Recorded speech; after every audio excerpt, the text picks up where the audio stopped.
এই পৃথিবীতে আমাদের জন্ম হয়েছে, এটা যেমন চিরন্তন, এই পৃথিবী ছেড়ে আমাদেরকে ছেড়ে চলে যেতে হবে, এটাও চিরন্তন।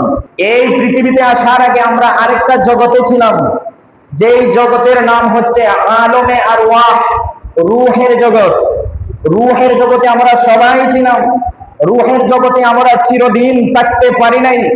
সেখান থেকে নির্দিষ্ট সময় পর আমাদের চলে আসতে হয়েছে মায়ের পেটে।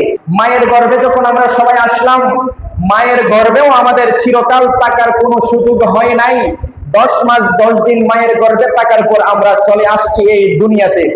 এই দুনিয়াতে যে আসলাম, এখানেও কিন্তু আমরা চিরকাল থাকতে পারবো না।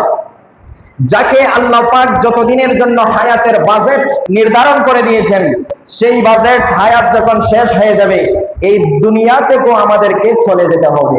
তো ছিলাম আলমে আরওয়াহ, সেখানে থাকতে পারি নাই।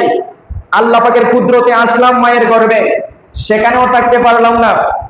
জন্মের মাধ্যমে চলে আসলাম দুনিয়াতে, সেখানেও আমরা চিরকাল থাকতে পারবো না।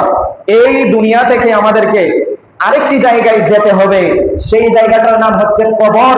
আর যেই মাধ্যমে যেতে হবে, ওই কবরে যাওয়ার জন্য আপনার আমার যে মাধ্যম লাগবে, হেলিকপ্টার লাগবে না, প্লেন লাগবে না, গাড়ি বা ট্রেন লাগবে না। যেই মাধ্যমে আপনাকে আমাকে কবরে যাইতে হবে, ওই মাধ্যমটার নাম হচ্ছে মৃত্যু। বড় করে বলেন।